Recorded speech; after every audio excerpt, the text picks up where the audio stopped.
If you're applying for a marriage-based green card, here are 5 things you need to know about before you file. Now, marriage to a U.S. citizen makes you eligible to apply for a green card, but it doesn't guarantee approval. You still need to prove that your relationship is real. And that's because USCIS reviews everything: your relationship timeline, your shared financial assets, and how well you actually know each other. Now, if something looks off, they could issue a request for additional evidence or even call you in for a second interview. Now, sometimes people are under the assumption that because their relationship is real, they don't really need a lot of evidence to prove their relationship. But the thing is, USCIS does not know you personally, so they rely on documents in order to understand the nature of your relationship. If you don't submit strong evidence up front, like joint financial documents or a shared lease agreement or mortgage, or photos of the two of you together over time, or shared travel documents, your case could be delayed or even denied. So it's really important to send all of this information with your application. And here's a pro tip: USCIS officers prefer objective evidence like bank statements and tax returns over photos and text messages. But again, you can include all of these things to give an idea as to what your relationship is like. The more variety that you have in your evidence, the more helpful it can be to your case.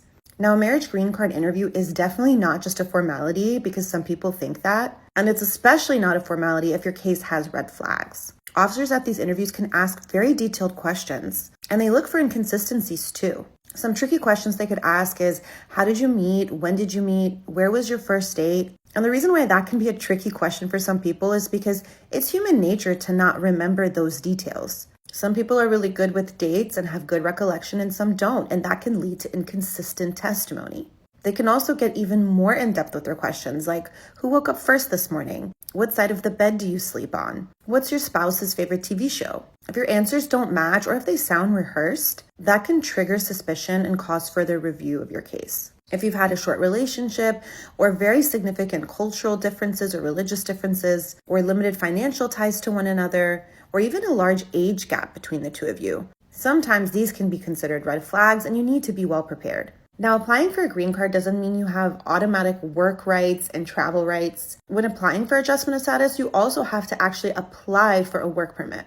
And if you want to travel, advanced parole. These applications can take months to process, so you're technically not supposed to be working or traveling until these applications are approved. Now, here's a pro tip. You can file your work permit application as well as your travel document request with USCIS at the same time as your green card application. And this can help avoid delays. Now, a lot of people also think that if I get my green card through marriage and I get divorced, I can still keep my green card.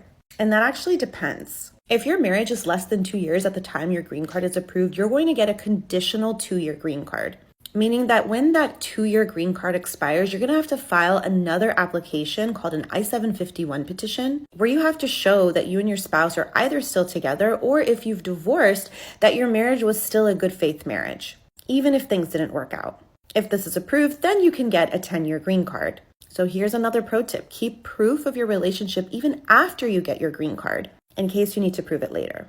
Now, ultimately, a marriage-based green card can definitely provide huge benefits: work authorization, security in your status, the ability to travel, the ability to ultimately become a United States citizen. But the process can be more complex than most people realize. Filing correctly and doing it right the first time can save you money and delays. And because it's Valentine's season, my firm is offering 15% off of marriage-based and fiancé visa cases. It's going on this month only. For more immigration news and information, feel free to give us a follow.